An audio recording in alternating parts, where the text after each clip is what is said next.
त्या टायमाला आपण साधण्याला बसलो होतो ना, त्या टायमाला म्हणजे आता अशी आख्यायिका इथं का जिथं म्हणजे पहिलं म्हणजे आपलं 1986-87ला आपण पाचवलं होतो.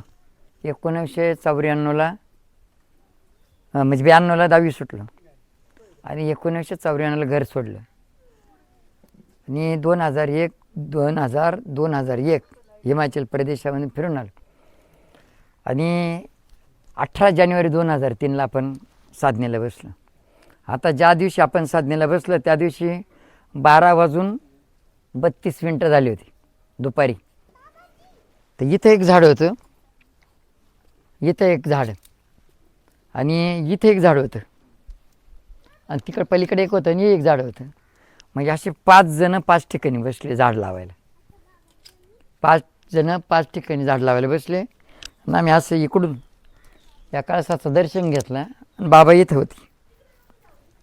आपले बाबा हे 5 जण 5 ठिकाणी बसले आणि बाबांच्या म्हणजे बाबांना सांगितलं आम्ही कळसाचं दर्शन घेऊन. आता कसं आहे एखाद्याच मात्र म्हणजे अपेक्षाच नाही का पुढं आपल्याला अशा पद्धतीने होईल का काय. जीव जावं अथवा राहावं पांडुरंगी दृढ व्हावं. म्हणजे का आपण आता साधनगरातून बाहेर येतो का नाही येतो हे सांगायचं नाही. बाबांना फक्त सांगितलं का आमची बाहेर निघाल्यानंतर स्वागताची नाही अंत्ययात्रेची तयारी करून ठेवा. आणि तसे प्रसंग पण आले म्हणजे अशा पद्धतीनं. मग आता इथं 2-3 पायऱ्या आहे, खाली दूध ठेवायची जागा आहे. तिथं बी इकडच्या बाहेरच्या बाजूचा दरवाजा वेगळा, आतला बाजूचा दरवाजा वेगळा. आणि तिथं मात्र ते आपला फोटो काढलेला आहे तेवढी ती पाण्याची टाकी आणि एवढे जे पिंडन नंदी बाबाजींचा फोटो आहे ना एवढंच फक्त उभा राहता येतं तिकडं. इकडच्या बाजूला आंघोळीची अवस्था आहे, त्या गोण्या ठेवले तिकडं, खाली संडास बाथरूम आहे. 9x9चं हा इथं आणि पूजेचं स्थान इथं. म्हणून आपण पहिले इथं दर्शन करतो. हा दरवाजा आहे मेन आणि इथं दर्शन करतो तर ते आपलं खिडकी इकडं आणि पूजेचं स्थान आहे इथं या पद्धतीने. म्हणून असं आतल्या बाजूनं. तर आणखी कोणाची काय शंका असली तर विचारू शकते तुम्ही. आता इथं खाली एक दरवाजा आहे तर हा दरवाजा उघडा राहायचा. पाऊस बी आला तर फक्त हा दरवाजा लावायचा. इथं मात्र असं वरून जे पाणी पडेल तर ते पाणी इथून मात्र तिकडं त्या वडाचं झाड काढलेलं आहे आणि इकडं मात्र इथं हा एक पाईप टच केला. जर समजा आपल्याला कुणूकडून हवा येते तर हा पाईप फक्त अशा पद्धती फिरून द्यायचा. जिकडून हवा येईन तिकडं फिरून द्यायचं फक्त असं. आणि हा असं कट करून इथं टच करेल.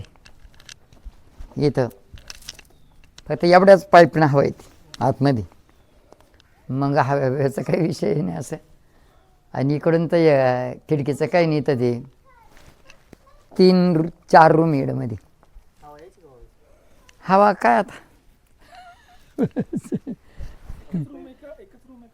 नाही ना 4 रूम आहे ना. हां इथं मध्ये एक आहे एवढं आहे आणि इकडं पूजाचं आहे. हा हे टाकीचं दिसतं तेवढं येतं दूध वगैरे तापायचं आणि इकडच्या बाजूनं ते आंघोळीचं आहे. इथं आंघोळीचं आहे, इथं आंघोळीचं, इथं आपलं संडास आहे इकडून या पद्धतीने पाण्याची टाकी. म्हणजे एकाच 9x9च्या याच्यामध्येच आपले 4 रूम आहे. हां काय हां मग इथून असं खाली पायऱ्या उतरलं का इकडच्या बाजूनं असं खातं आहे मोठं आणि मग त्या खात्यामध्ये तिकडून दूध ठेवायची खिडकी. हां पूजाचं नाही, पूजाचं नाही, पूजाचा रूम आलं होता तो आले. हां दुधावरती. आणि आता तिथं अजून काही मात्र ते सगळं सामान तिथंच आहे. काय पहिलं मग काय आता 15 वर्ष 3 महिने म्हणलं तर 15 दिवस नाही ना. दुधानं सुद्धा एकदम उबगून गेलो आम्ही. दूध आणि नारळाचं पाणी तर काय 4 दिवस जरी माणसानं नुसतं तेच घेत राहिलं तरी माणूस उबगून जातं ना. मग शेवटी काय सकाळचं दूध राहायचं ना ते खराब होऊ द्यायचं. खराब झालं का मग ते असा गोळा बनायचा आणि मग तो घ्यायचा. हां संध्याकाळचं दूध खराब होऊ द्यायचं. खराब झालं का गोळा घ्यायचा, एवढा गोळा खायचा. नंतर पुन्हा मग आणखीन एवढी डब्बी होती आपली कापराची डब्बी. ते कापराच्या डब्बीत केले बगर टाकायचे त्याच्यामध्ये त्याची खीर करून घ्यायची. ते मग नंतर तर असं उगून गेलं ना तर ते काहीच नाही. मग पाहिलं ना तुम्ही हे कातडे हाडाला चिटकून बाथरूममध्ये गेलं का बाथरूममध्येच पडून राहायचो आम्ही नेमकं. एवढं हे हाडकं उल्ल्याचे हाडकं आमचेच आम्हाला रुतायचे. म्हणजे असं नंतर तर एकदम म्हणजे ते घेऊशीच वाटत नव्हतं नेमकं. कारण की ते 1 अन् 2 दिवस नाही ना, एवढ्या दिवस म्हणजे ते 15 वर्ष 3 महिने नेमकं फक्त नारळाचं पाणी आणि ते दूधच म्हणले हो नेमकं. तर ते एकदम असं तरी त्या मनानं तुमच्या सगळ्यांची काही कृपा आशीर्वाद आमच्या पाठीमागं. तुमच्या सेवा जनसेवा हीच ईश्वर सेवा असं म्हणता ना. तुमच्या सेवेमुळं बाहेरचं वातावरण लवकर सूट झालं आम्हाला, नाहीतर शक्यच नाही. हां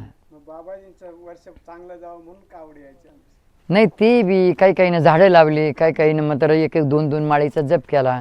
हे ते एवढं शेंगदाणेसुद्धा पचत नव्हतं ना आम्हाला. म्हणजे असं आता एवढं शेंगदाणे जर आलं जर मध्ये आलं ना तर ते नुसतं तोंडातच बोलत राहतं नेमकं असं आहे. आणि दात तर आमचे पूर्ण पडून गेले आतमध्ये. फक्त या डाव्या दाढीचा दात राहिला आता, तो डॉक्टर काढला फक्त. नाही तर बाकीचं तर सगळे दात म्हणजे घर्षणच झालं नाही ना. आता नारळाचं पाणी दूध मिळलं काही चावायचा काही प्रश्नच नाही असं आहे. म्हणून तर आता फक्त हे दिसायला फक्त आता चावायचा काही विषय नाही फक्त.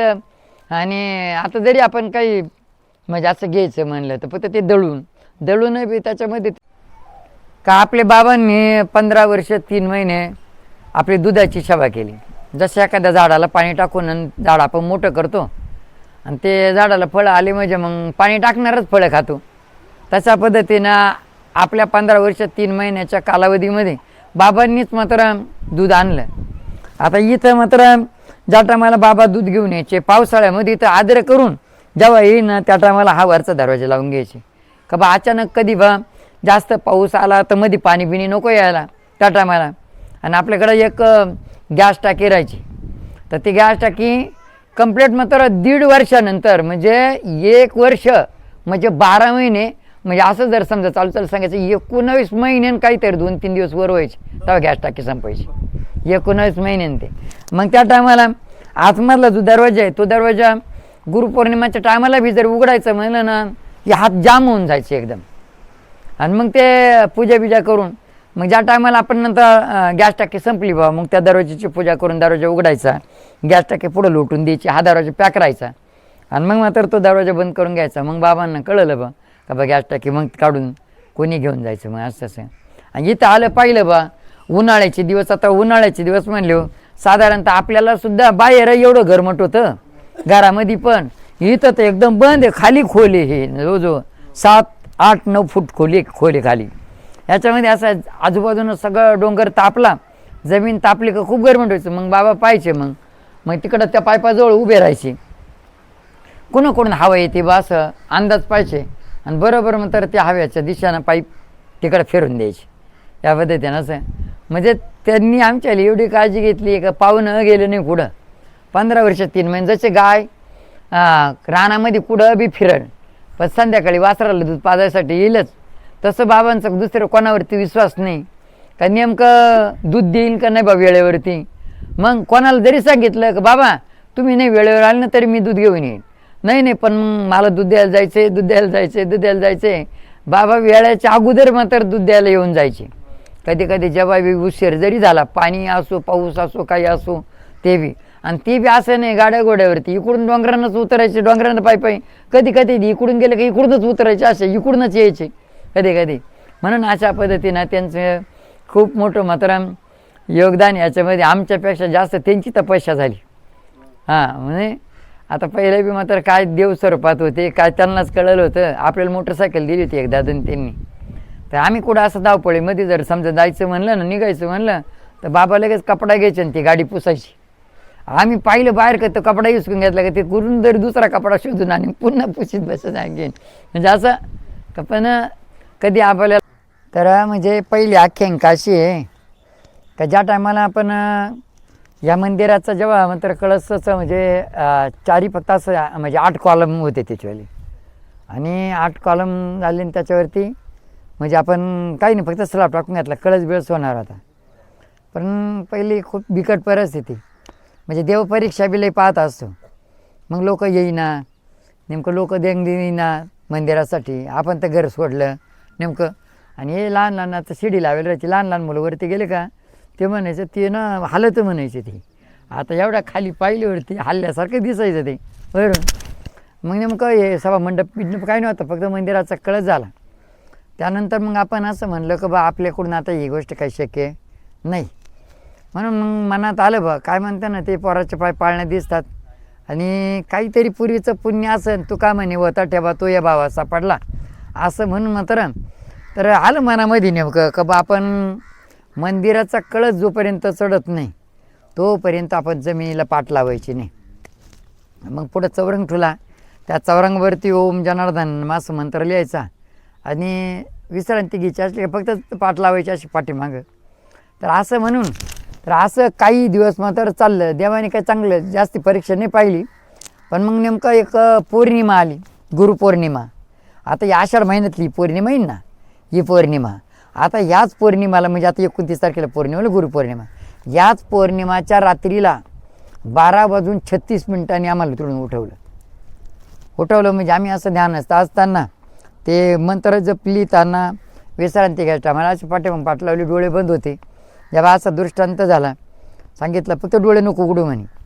आणि मग असा हातावर हात घेतला का आपल्याला ह्या डोंगराच्या पलीकडून जायचं आहे, हां तिथं मग जायचं आहे फक्त असं म्हणले. हातावर हात घेतला आणि फक्त हातावर हात कशा करता घेतला, मागं वळून पाहायचं नाही. मागं वळून पाहिलं तर तिथूनच ही शक्ती जाईल. मग इकडं खांद्याकडं पाहायचं नाही, इकडं पण पाहायचं नाही, आणि पाठीमागं डायरेक्ट असं वळून पण पाहायचं नाही.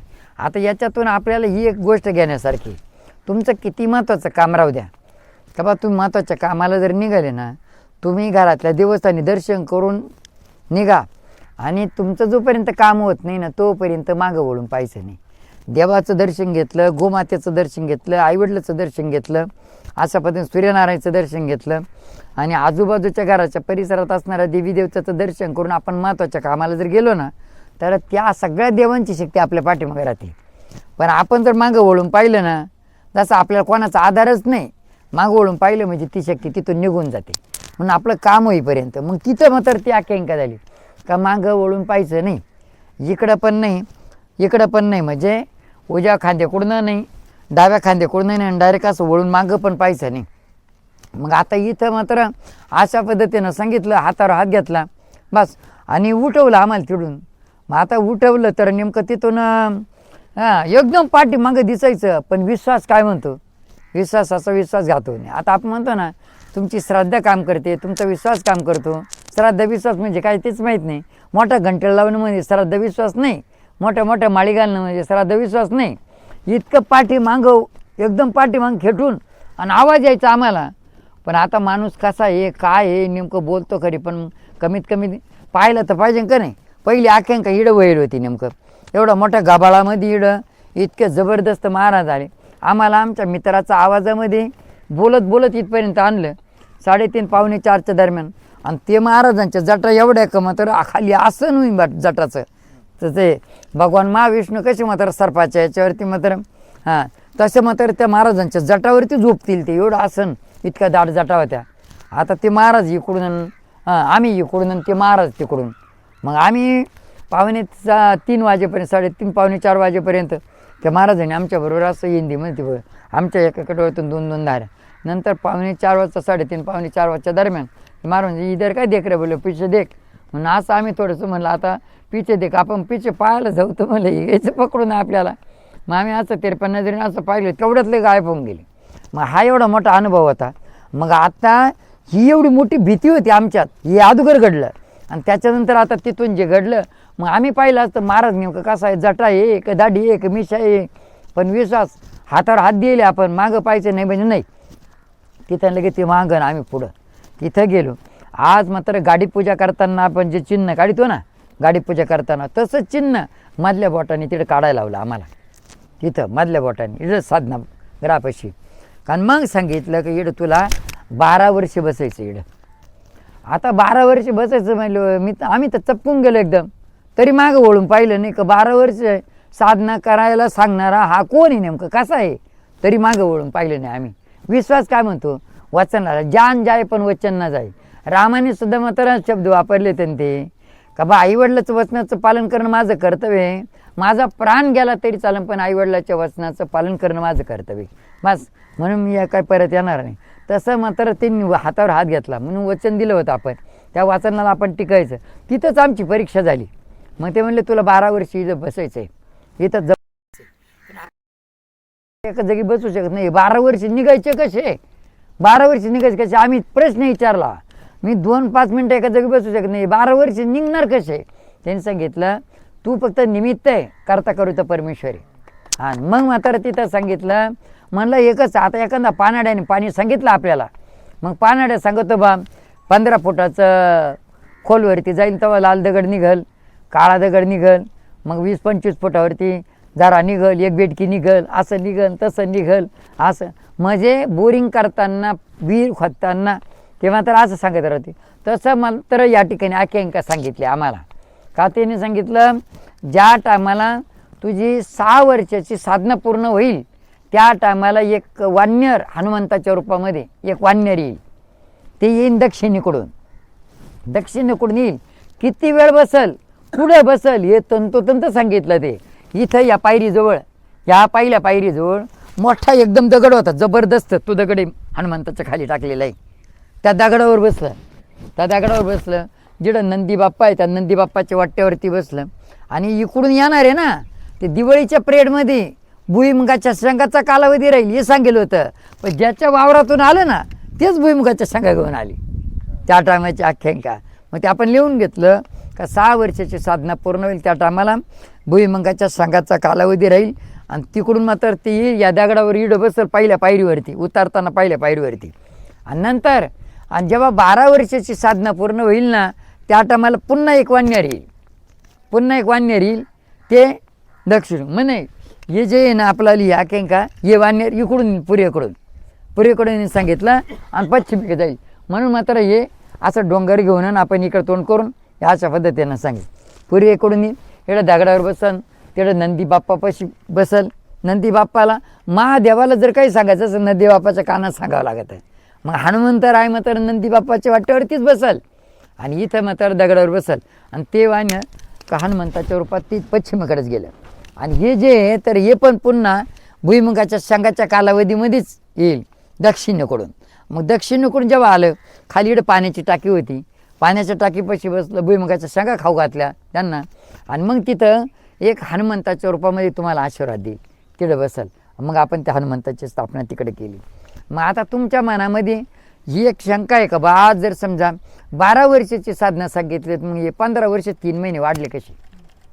आता बऱ्याच जणांची काही शंका आहे का बा आई समोर आली, बहीण समोर आली, मग अशा पद्धतीनं झालं, मग मिठी मारली असं. हां कोणाचं काहीतरी म्हणजे इथं स्पर्श झाला ती गोष्ट बरोबर आहे, पण आई बहिणीचा नाही स्पर्श झाला.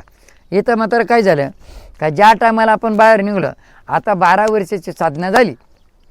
पण 12 वर्षाच्या साधनेत कसं का ज्या टायमाला आपला 12 वर्षाच्या साधनाचा कालावधी पूर्ण होणार आहे.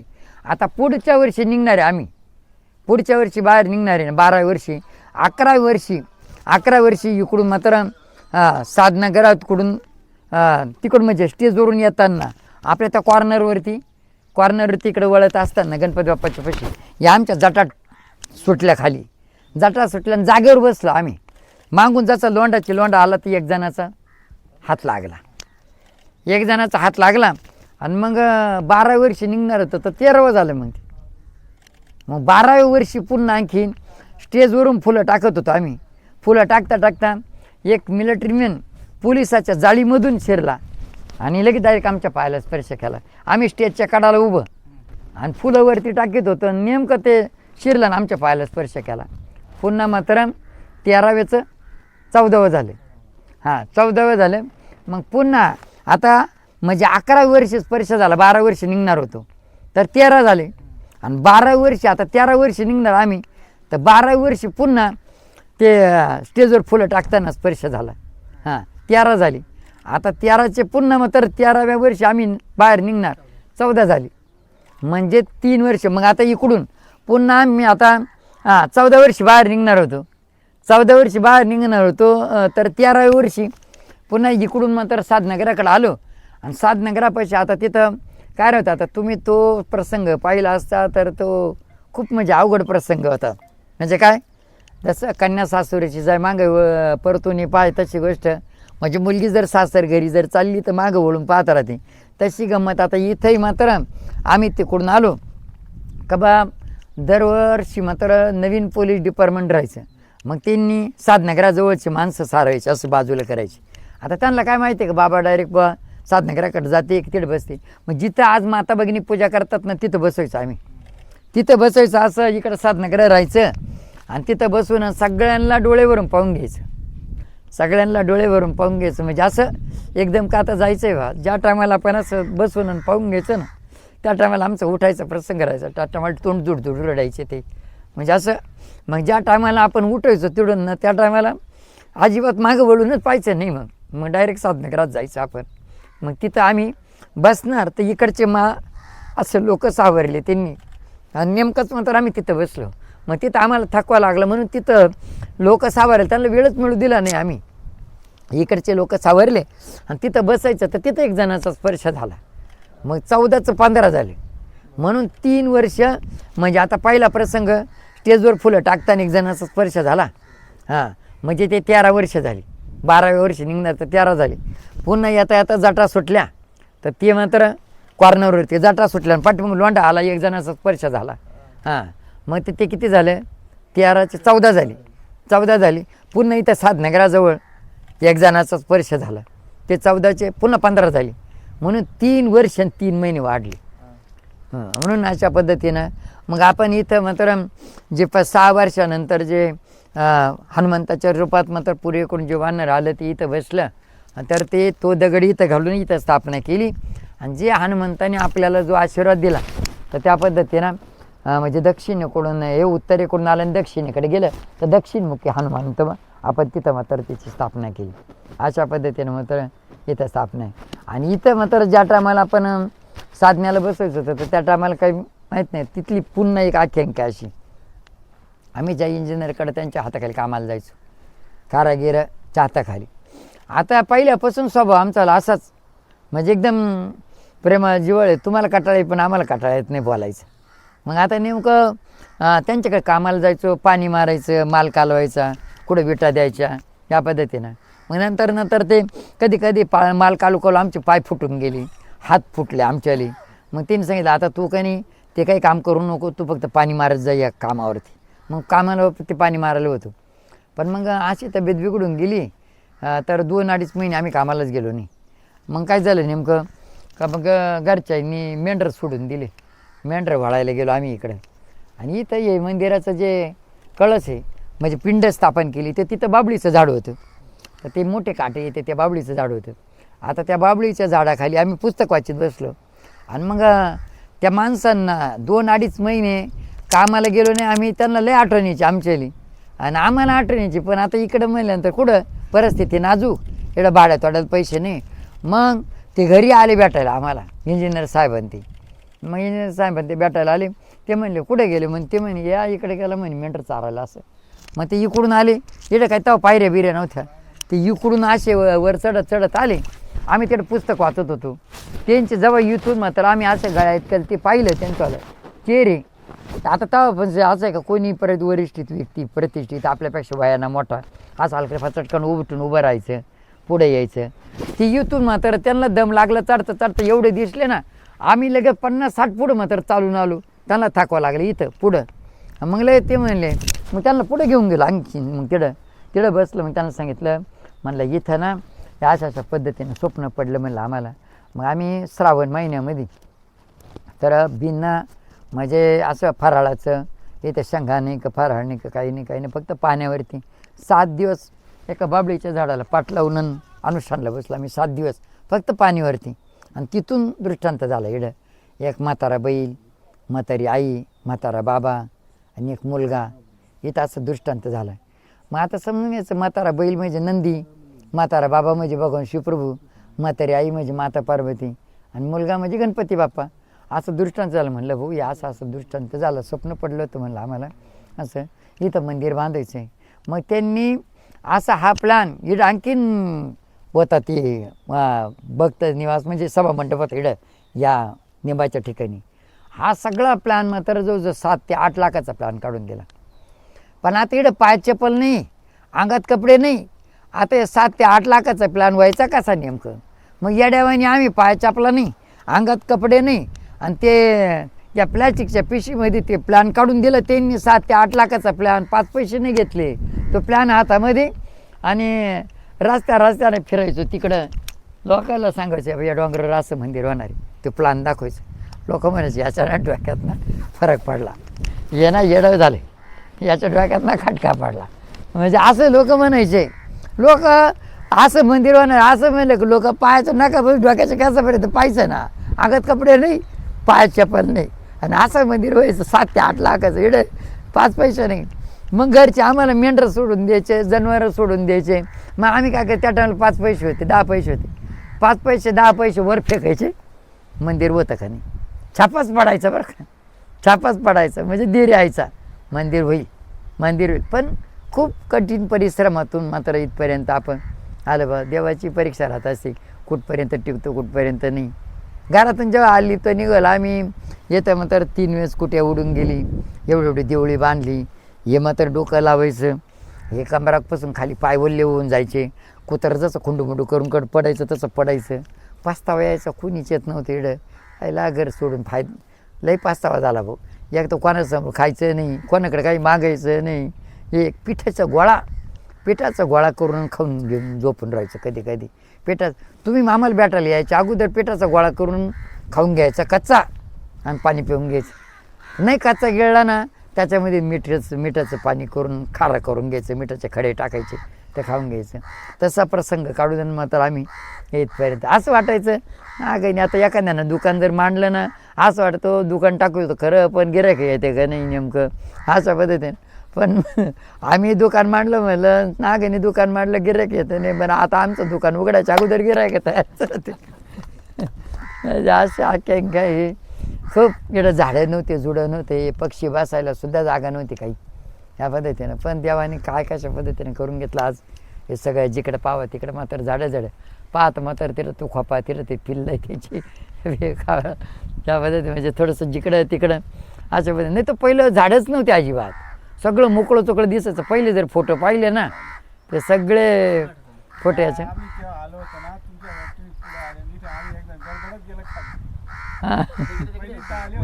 आणि ह्या परिसरात त्या व्यक्तींनी पण खूप मोठं सहकार्य केलं बरं. रात्री दिवसभर माता भगिनी इकडं तिकडं या शेतांमध्ये कामं करायचे. हे बाई या शेतांमध्ये कामं करायचे आणि रात्रीच्या टायमाला डायरेक्ट वाळू आणायची मंदिरासाठी ना, डायरेक्ट चिडून असं लाईनशीर मात्र अशा पद्धतीनं उभे राहायचे. टोकरीनं वाळू खडी आणायची या पद्धतीने. रस्ता नव्हता ना त्या इथं. म्हणजे आपल्या इथं कुट्यापाशी सुद्धा गाडं बैल सुद्धा येत नव्हतं. घोड्यावर इथं आणले घोड्याच्या कटाळावरती. हां पाय चालतात नाही. पण आता गाडं इडं आलं. नाही तर हे सगळे लोक दिवसभर काम करायचं, संध्याकाळी आले का विधी आरती करायची. मग 11-12 वाजेपर्यंत लाईन धरायची. याच्या हातून त्याच्या हातून सिमेंटच्या गोण्या काही काही तर बस अशी शर्यत लागायची. पाहू बरं माझ्याकडून गोणी जाते काय, शर्यत लागायची, गोणी घेऊन यायची. कायच्या पाट्या. जे लहान मुलंसुद्धा लई सहकार्य करायचं या मंदिराला. या परिसरातल्या भाविकांनी खूप मोठं सहकार्य करेल का बा. रात्री दिवसभर तिकडे काम करून रात्री यायचे. त्या टायमाला काय अन्नदानाची पंगत नसायची, काही नसायची. पण बिचारे घरून भाकरी करून आणायची, निडं खायचे. कामं झाली का मस्त खायचे, मस्त वनभोजन म्हणून अशा पद्धतीने थोडंसं. आणि तेव्हा लय हौशी. या मंदिरावरती असे चांदणीसारखे भोंगे लावून दिले. ट्यूबलाईटी पहिल्या त्या ट्यूबलाईटी नळ्या राहायच्या त्या नाही का त्याच्या फसवायच्या, असे फिरून फसवायच्या त्या ट्यूबलाईटी. इडून सगळ्या डोंगराला ट्यूबलाईटी, तिकडून इकडून ह्या पद्धतीने इडं ट्यूबलाईट. तेव्हाचे बाबाजी इडं ना दिसत नाही ना, इडं एखादं लाईट लावा ना, बस लगेच ट्यूबलाईट लावायची तिथं. या पद्धतीनं म्हणजे असं हसत खेळत मात्र या पद्धतीनं झालं. आज परमेश्वराने खूप चांगल्या पद्धतीचं मात्र करून घेतलं. पण देवाची परीक्षा राहत असते काही म्हणून. इकडचं हे हनुमंत आणि तिकडचे ते. आणि मग ज्या टायमाला आपण साधनेला साधण्याच्या बाहेर निघत होतं ना, मग बाबाजींनी असं सुचवलं का शेंदराचा विधी. मग गुढीपाडवेचा टायमाला आपली साधना पूर्ण झाली. जसं प्रभू रामचंद्र मात्र 14 वर्ष वनवास भोगून जेव्हा अयोध्येत आले त्या टायमाला गुढीपाडवा होता. मग आपली साधना गुढीपाडव्याच्याच मुहूर्तावरती पूर्ण झाली. पण कार्यक्रमाचं नियोजन होणार नाही म्हणून मात्र 15 दिवसाचा कार्यक्रम ठेवला. 15 दिवसाचा पहिल्या 7 दिवस मात्र सप्ताह ठेवला, नंतरच्या 7 दिवस अनुष्ठान ठेवलं आणि मग आम्ही हनुमान जयंतीला निघालो. मग जी गुढीपाडव्याची जी आमुषा आहे ना, त्या गुढीपाडव्याच्या आमुषाला शेंदराचा विधी म्हणून मात्र करायचं ठरवलं होतं इकडं, शेंदराचा विधी. मग आता इकडून बी शेंदराचा विधी हे बी हनुमंतर आहे आणि ते बी हनुमंतर आहे. आता या हनुमंतरायाला गावठी तुपामध्ये शेंदूर एकत्र करायचं गावठी तुपात, आणि एक माणूस इकडून बसायचा आणि एक माणूस तिकडून बसायचा.